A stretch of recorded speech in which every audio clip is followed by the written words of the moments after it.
Bismillahir-Rahman-Nir-Rahim. The status of Hadeeth in Islam. Through the Quranic and historical perspective. How were Ahadith compiled? How did these Ahadith reach us? What is their status in Deen? What is the mutual relationship of the Quran and Ahadith? Ghulam Ahmad Parwez. Muhammad Aslam Jairajpuri. 12a letter and its response. We wish at the end of the book to summarize all of the arguments which have passed before your eyes in the previous pages. A letter was published on this topic in the first edition of Muhkam-e-Hadeeth, which was written to G.A. Parwez by a knowledgeable friend of his. And after this his response was also written down. We feel that this correspondence is the best way to summarize briefly the discussion in this book. First we will publish that part of this letter which deals with the Quran and Ahadith, and then the response. Revised. Given by Mr. Parwez will be noted. We hope you will find it useful. 12.1 Summary of the letter addressed to Parwez. As far as I have been able to understand, your fundamental arguments are 1. All the principles of Islam should be derived from the Quran. 2. No verse, ayat, of the Quran can be declared as being cancelled. 3. The 6 books of Ahadith have many concocted Ahadith. Therefore, on the whole, as a collective form, Ahadith and attributions cannot be trusted and cannot be utilized in drafting the principles of Deen. 4. Those Ahadith which are in line with the Quran can be considered as authentic, but those which are against the Quran are with a surety concocted. I am in complete agreement with points 2 and 4. As far as number 1 and 3 are concerned, we acknowledge that Rasulullah was the last messenger and no more messenger will come in the future. Then does this mean that from the 6th century A.D. till the day of resurrection, all the principles relating to the needs of mankind which will present themselves in life, including social, political and economic, are given in the Quran? There is no doubt in the fact that for Muslims the Quran is the first source of laws for living, and as far as possible all the laws should be derived from it. However, there are many issues which have arisen or will arise in the future concerning both the individual and collective lives of human beings, for which no specific injunctions are found in the Quran. In my opinion, the function of the Quran is not to formulate laws but to create the lawgivers. The basic principle of Islam is only one, i.e., Tawheed, the oneness of Allah, i.e., monotheism. However, the argument is not about this principle but rather about the laws of life, which can also be called Sharia. Islam has definitely made expedient laws relating to nikah, marriage, talaq, divorce, etc., perhaps because these required immediate attention, or perhaps the Quran wished to present an example of the process of legislation. But for those necessities which appeared later, the Quran has not imposed any limits on legislation. If there was any restriction, then ijtihad, human efforts to make laws, will become meaningless. Therefore, if the Quran does not have laws for all needs and there is permission to formulate laws, then after the Quran light can be drawn from the sayings and actions of Rasulullah. According to the Quran, Rasulullah was familiar with it, and the laws he formulated are to be obeyed by us. Because the meaning which he derived from the Quran is the correct one, and the meanings which you and I are taking against this meaning is wrong. However, whether the solution of a problem is not found in the Quran, or after this even in the sayings and actions of Rasulullah, then it is obvious that the Ummah will have to formulate laws through their own thinking and reasoning. If this is correct, then tell me, where are you going to look for the sayings and actions of Rasulullah? In any case, these will only be found in Ahadith and narratives. Under these circumstances, how can you reject Ahadith? It is true that concocted Ahadith have become incorporated in the 6 books of Ahadith. Imam Bukhari was a human being. And as a human being it is quite possible that he could make mistakes in his selection, but its solution is not that the entire collection of Ahadith should be rejected. If some parts of a human being are not functioning, we do not kill him. I think that it is not possible to evade Hadeeth and attributions. You have yourself done so in Miraj-e-Insaniyat. Just think, if we reject Hadeeth and attributions, then doubts will arise about the Quran itself. After all, this was also made known through attributions that Rasulullah arranged for the compilation of the Quran in its present form.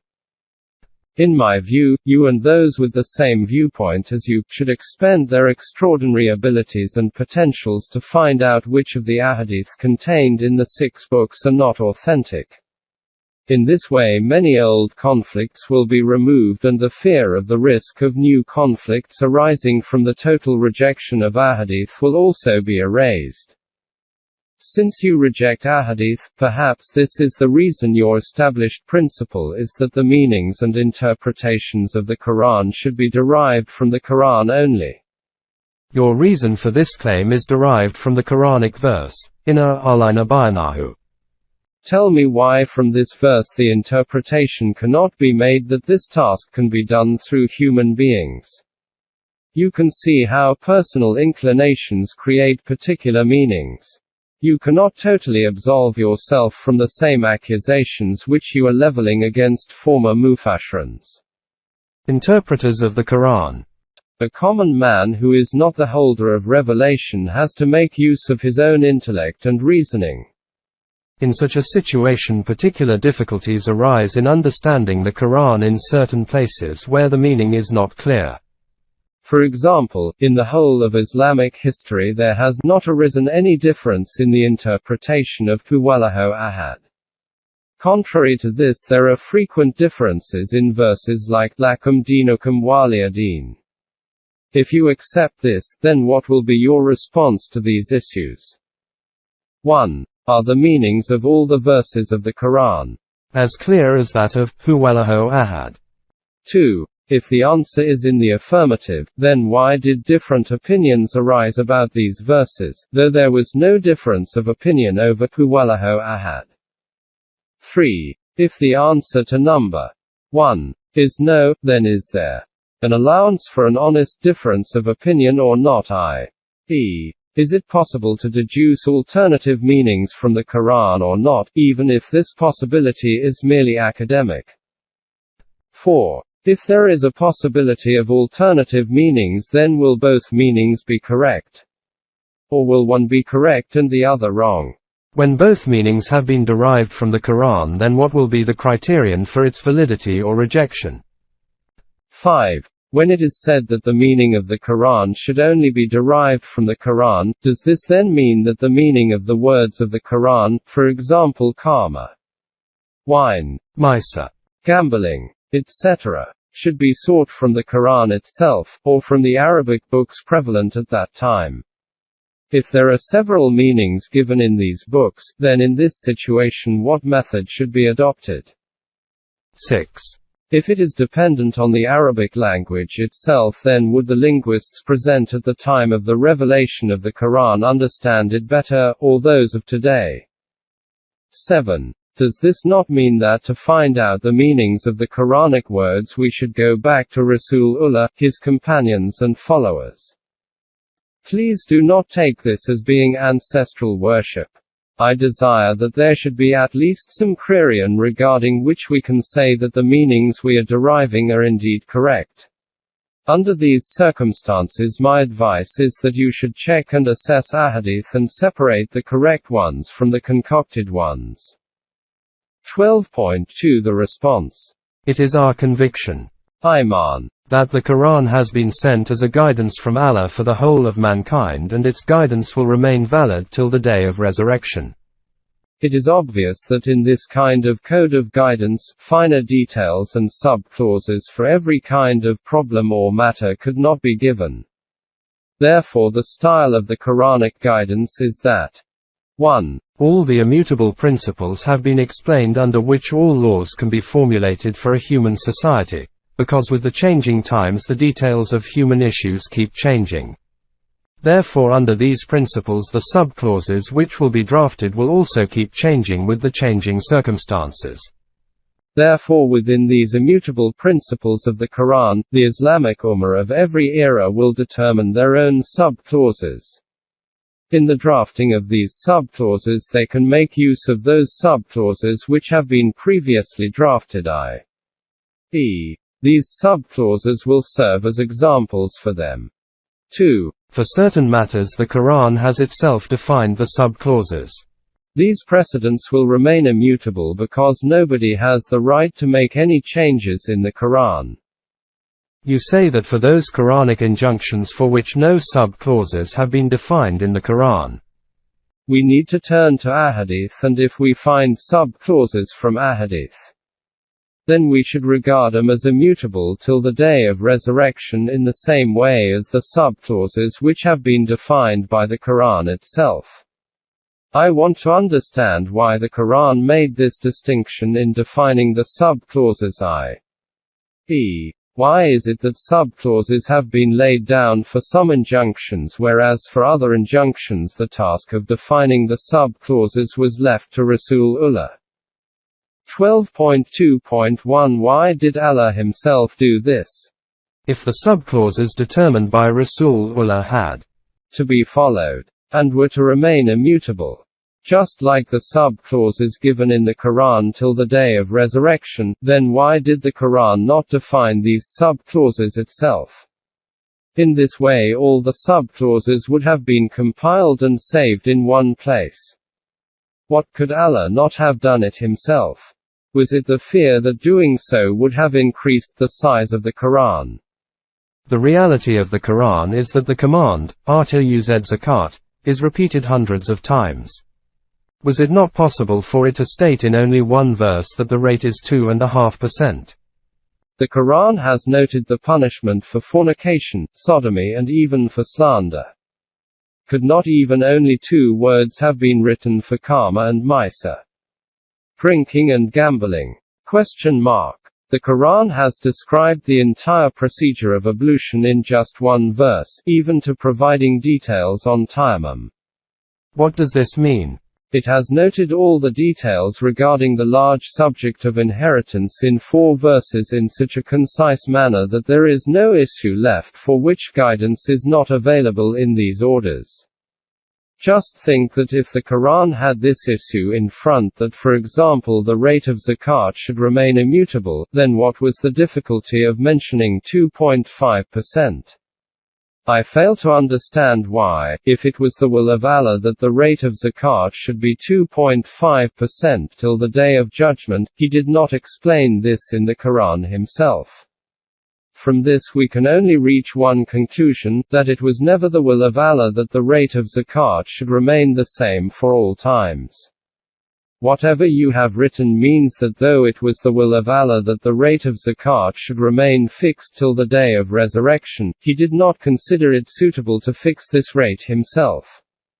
Instead He left it to Rasulullah to fix it, and the rate fixed by Rasulullah has been declared immutable for all times to come.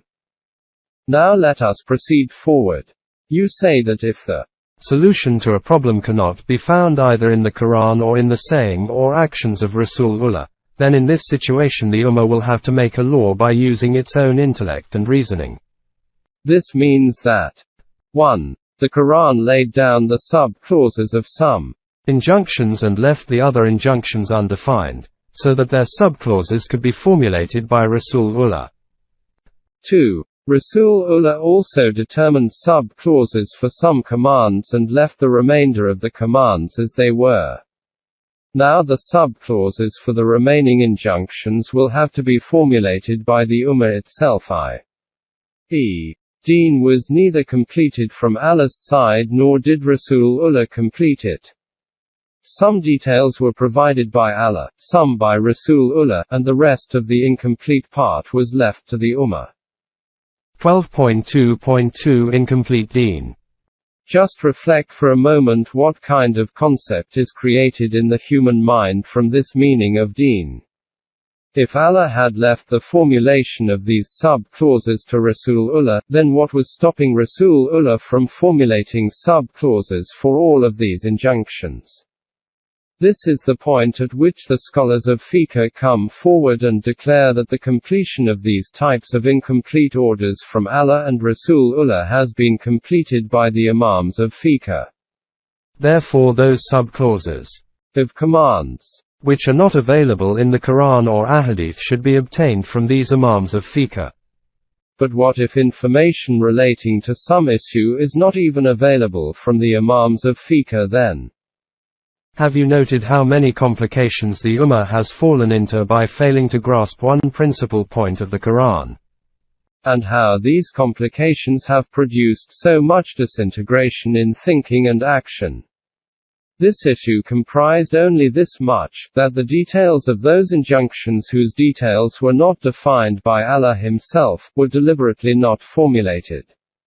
And these were not defined because He did not wish to fix these sub-clauses for all times. He wished that under these injunctions ever new sub-clauses should be continually worked out according to the requirements of the changing times. Otherwise, had it been the will of Allah that these sub-clauses should also be immutable, then in the same way that He determined the sub-clauses of some of the other injunctions, it would not have been difficult for Him to have determined the sub-clauses of these injunctions as well. 12.2.3 Where should the Ummah search? When you state that the sub-clauses devised by Rasulullah are to be obeyed till the day of resurrection, then where should these sub-clauses be sought? This is the very question which I want to put to you. You say that these sub-clauses will be found in the current available compilations of Ahadith.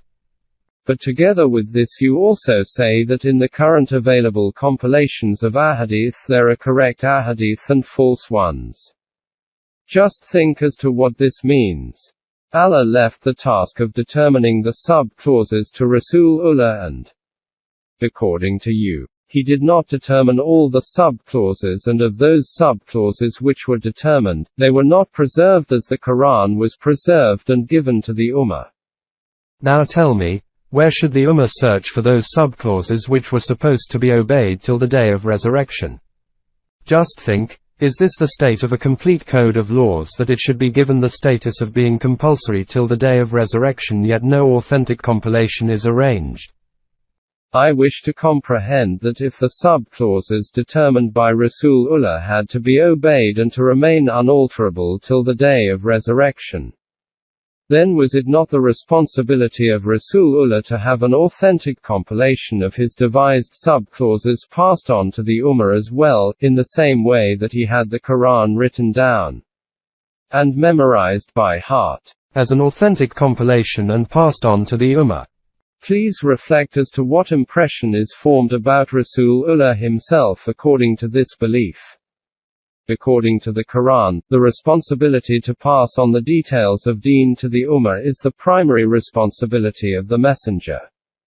Is it right to adopt this method for such a big part of Deen that no authentic compilation is passed to the Ummah? How can this be called completing the duty of delivering Deen? According to Ahadith, they do not even define one form of namaz. Saying prayers. Different sects of Muslims carry out namaz differently, and each sect declares its form of namaz to be the one devised by Rasulullah. Can it be possible that from the Ahadith such a form of namaz can be defined which all the sects can truly agree on as being the one established by Rasulullah? You declare these sub-clauses attributed to Rasulullah as having to be obeyed and remaining unalterable till the day of resurrection. And you also say regarding them that they are present within the existing compilations of Ahadith. And regarding these compilations you state that false Ahadith also exist in them, and that their compilers, e.g. Bukhari, were human, and as human beings it was possible for them to make mistakes. 12.2.4 A new proposal. The solution proposed for this difficulty is that Parwez and his companions should look through these compilations and separate the correct ahadith from the false ones. I wish to understand this, that Imam Bukhari was a human being, and being one it was possible for him to make errors in judgment. And do you consider that Parwez and his companions are not human and that there will be no possibility of their making errors in their selection? I ask you, what authority did Imam Bukhari have on the basis of which he could claim that this is that order of Rasulullah whose obedience is compulsory for the Ummah till the day of resurrection? And today, what authority does Parwez or another human being have on the basis of which he could make such a claim? By accepting obedience to these ahadith, and declaring that scholars should compile a correct collection of ahadith, indirectly amounts to saying that Rasulullah, Allah forbid, omitted to give the Ummah a compilation of his sayings which he should have done but failed to do, and that this should now be done by scholars of the Ummah. My dear brother, I consider the status of Rasulullah to be far higher than this. That such a thought should even occur to me that he should have performed a duty in the propagation of deen which he did not do, and instead Imam Bukhari tried to fulfill this deficiency through his own incomplete efforts. And whatever even he failed to do, an individual or a group of individuals should try to accomplish. At least I do not dare to even to imagine such a thing. My soul shudders with this thought and my heart trembles at this idea. My iman is that if Rasulullah considered that the sub-clauses devised by him were supposed to endure till the day of resurrection, i.e. to remain unalterable, then it would not have been at all difficult for him to draft a compilation of these sayings and give it to the Ummah. Making deen dependent on the efforts of individuals is a great charge against Allah who revealed deen and Rasulullah who conveyed deen. Therefore I think that 1. The sub-clauses which Allah himself did not devise, means that this was the will of Allah, that these should keep changing according to the requirements of each era. 2. Regarding the sub-clauses which Rasulullah defined, it was not Rasulullah's wish that these remain unalterable till the day of resurrection. This is why he did not compile and hand these over to the Ummah. In fact, he even forbade the writing and compiling of these. In the light of these explanations you can envision that the question of acceptance or rejection of ahadith which is in your mind does not even arise. Suppose that even if a selected collection of ahadith was put together from the existing compilations, how could it be said about it that these ahadith are definitely the orders of Rasulullah and therefore all Muslims should obey these? Whereas obedience to those ahadith which we have declared false should be given up. Just think, what do we call deen? For example, just consider that deen ordains that a certain relative of a deceased person should get this much of his inheritance. Now if someone does not distribute the inheritance according to this, then according to our iman, he commits disobedience of Allah and he is liable to punishment. Is it not essential that in such an important matter we should know for certain what the command of deen is in this matter? 12.2.5 Deen depends on certitude. Conviction with surety provides the basis of deen. Tell me, do you have any means by which you can say with surety that such and such a saying was in fact stated by Rasulullah in this way? The most you can say about the type of compilation of ahadith which you wish to be arranged, would be that our guess is that Rasulullah would have said such and such. Now tell me, how could your or my guess be binding on billions of people across the world?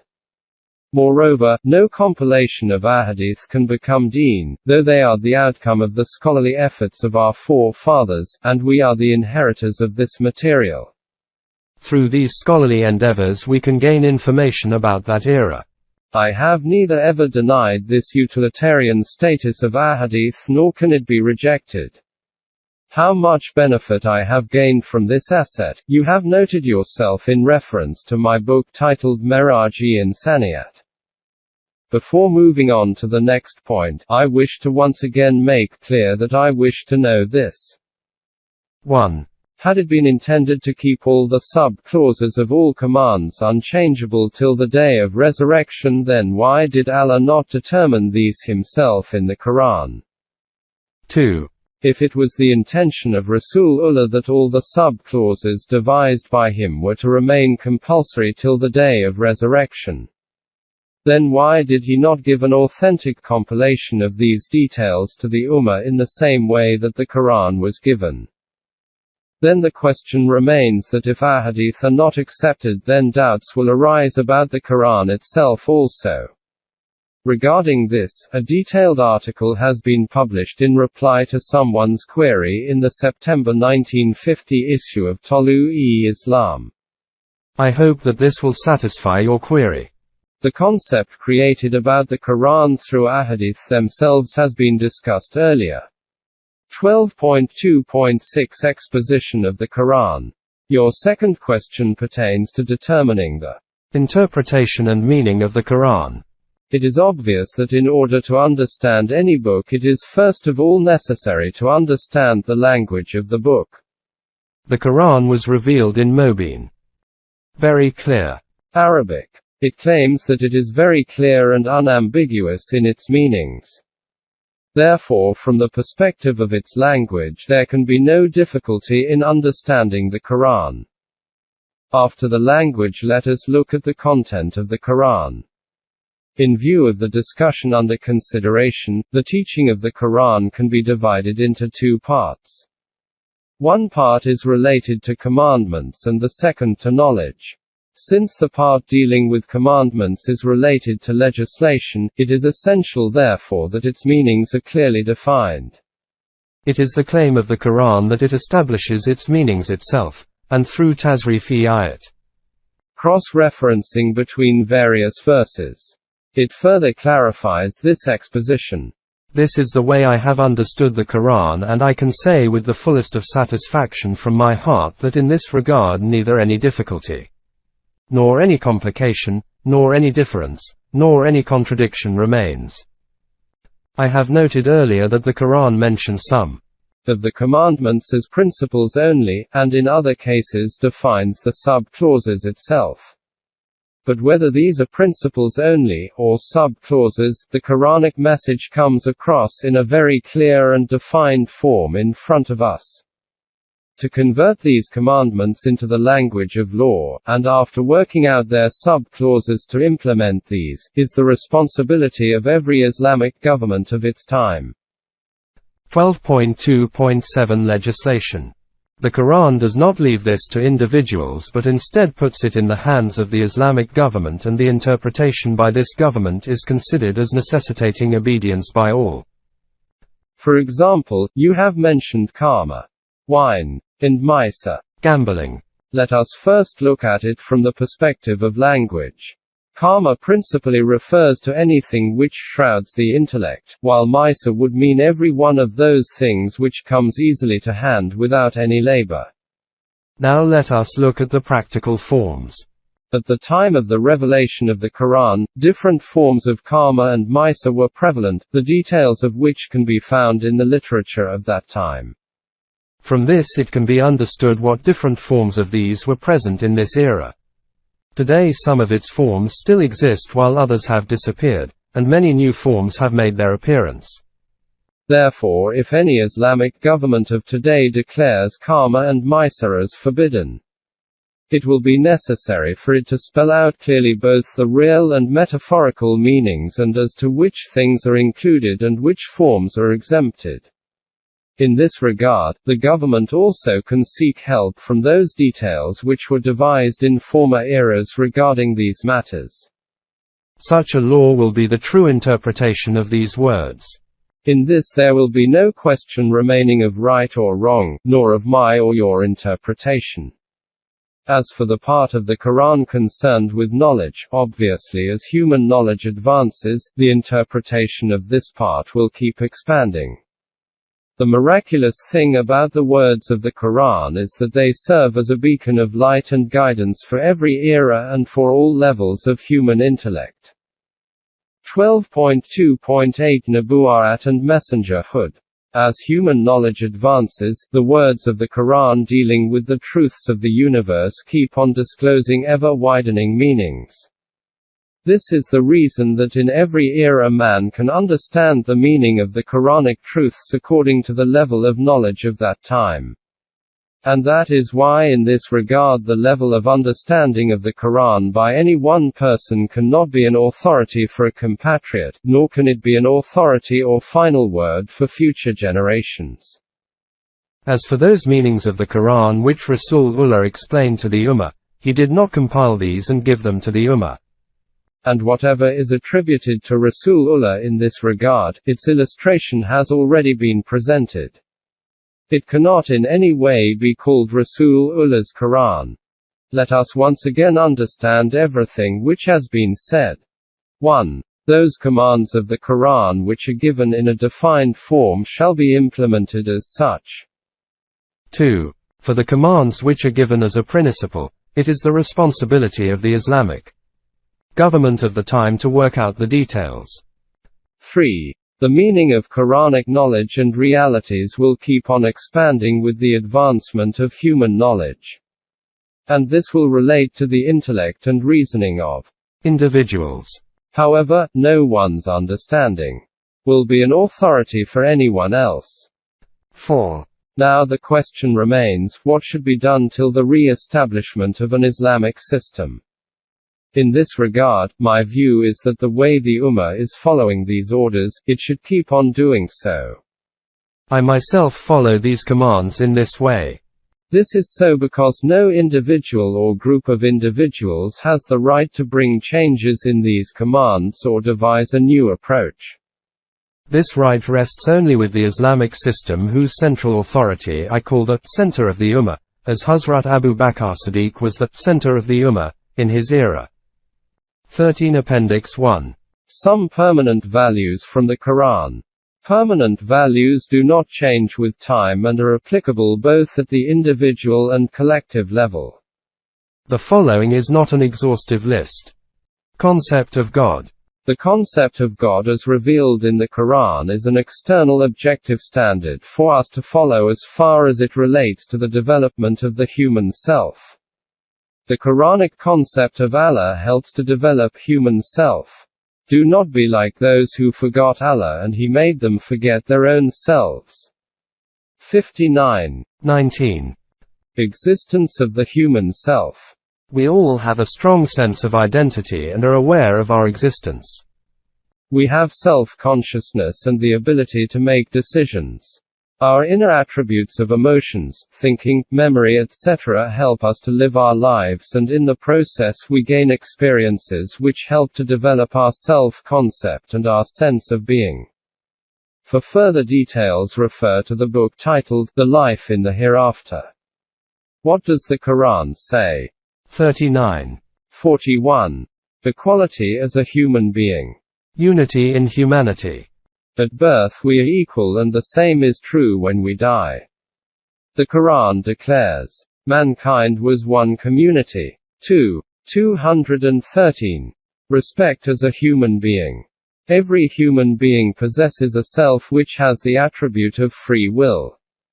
This entitles every human being to equal respect, so that there can be no discrimination due to reasons of family, tribe, race, community, nationality, religion, gender, color, language, culture, tradition etc. Verily, we have honored all children of Adam. 17. 70. Freedom. Since every human being is born free, then he or she should remain free. According to the Quran, freedom means that no one can extort obedience from another human being. Only the Quranic values should be followed, as it is only by operating within the confines of these values that the self can develop. 3. 78. 5. 44. 10. 15. 82. 19. Freedom to choose. No compulsion. Responsibility for the act of a human being is determined by his own volition and intent. It is our choices in life which define us. The Quran invites us to use the power of our intellect and reasoning in order to acquire evidence to then make informed decisions. Those who, when they are reminded with the signs of their Lord, droop not down at them as if they were deaf and blind. 25:73. The Quran states there is no compulsion in deen. 256. Righteousness as a criterion. The level of development of the self and individual conduct should be the criterion for higher responsibility within a society. The Quran declares, "The noblest of you in the sight of Allah is the best in righteousness." 49:13. Tolerance. Freedom to choose means that we need to be tolerant and accept the choices made by others in their lives. The Quran asks us to understand this at a fundamental level, i.e., by being in possession of a self with freedom to choose, we need to recognize that this state exists in others and accept it. 22:40. 256. Accountability. The law of requital. Human beings possess free will, emotions, and the ability to think about thinking, and memory. Our thinking and decisions leave an impact on our self, i.e., they change our personality and the way we think and act. The Quran declares that every cause has an effect in human daily living. This is called the law of requital. The purpose of human creation is that none of our deeds remains unaccountable and that none of us is dealt with unjustly. 45:21. Responsibility cannot be shared at the level of the self. At an individual level, each one of us is a complete unit, therefore none can share our responsibility at this level. The Quran asks us to follow this value in our interactions as well. 53:38. Free will. It is up to us as individuals to use this value by exercising our freedom to choose. However, our choices have consequences and we are accountable for these. The Quran tells us that this is your world and you can live your life as you wish. Do what you will. Verily He sees what you do. 41:40. Due to the presence of free will, we as human beings do not have internal guidance. The Quran presents itself as an option to us to be studied using our intellect and reasoning and then accept it if we wish. Warning, admonition. We need to warn each other about the consequences of what we think, say and do in our lives. The Quran asks us to think of the consequences of every action we take in our lives, both in the short term and the long term. The Quran calls its message a warning to mankind, to be accepted or rejected as we choose and then to live with the consequences of these choices. That it gives warning to any who are alive. 36:70. 77. 51. The Quran asks us to keep reminding each other about the purpose of life. 103. 1-3. Justice. When dispensing justice, no distinction is allowed between friend and foe, us and others. And let not the dislike of a people incite you not to act equitably. Be just. That is nearer to being righteous. 5:8. See also 283. 135. 105. 135. The changing of Allah's laws is declared to be injustice by the Quran. 29. Good deeds replace the effects of bad deeds. The Quran declares, "For those things that are good remove those that are bad." 114. Repel bad with that which is good. 23. 96. What is good for mankind remains on earth, while that which is for the good of mankind remains on the earth. Single quote opening parenthesis. 13. 17. The Quran refers to both perceptual and conceptual knowledge and asks mankind to explore both the visible and the invisible worlds to understand the truth and the purpose behind human creation. Taught man that which he knew not. 96. 5. He taught Adam the ability to characterize. 2:31. Science. The Quran asks us to make efforts to discover both the physical and the psychic worlds and bring them into use for the good of mankind at large. And he has made subservient to you whatsoever is in the heavens and whatsoever is in the earth, all from himself. 45. 13. Aesthetic sense. As human beings we have an aesthetic sense, an appreciation for beauty. The Quran acknowledges and respects this and considers it as a necessary element in the growth and development of human personality. Say, who has forbidden the adornment of Allah, which he has brought forth for his servants and the good things of his providing. 7. 32. However, the pursuit of the aesthetic sense should be within the confines of the permanent values. History as a model. The Quran asks mankind to study history and the rise and fall of civilizations with a view to learn lessons. This helps us to study the permanent values and see that violations of these values leads to wars and conflicts and a waste of valuable human time. Do they not travel through the earth and see what was the end of those before them? They were more numerous than these and superior in strength and in the traces they have left in the land. Yet all that they accomplished was of no profit to them. 40. 82. 10. 39.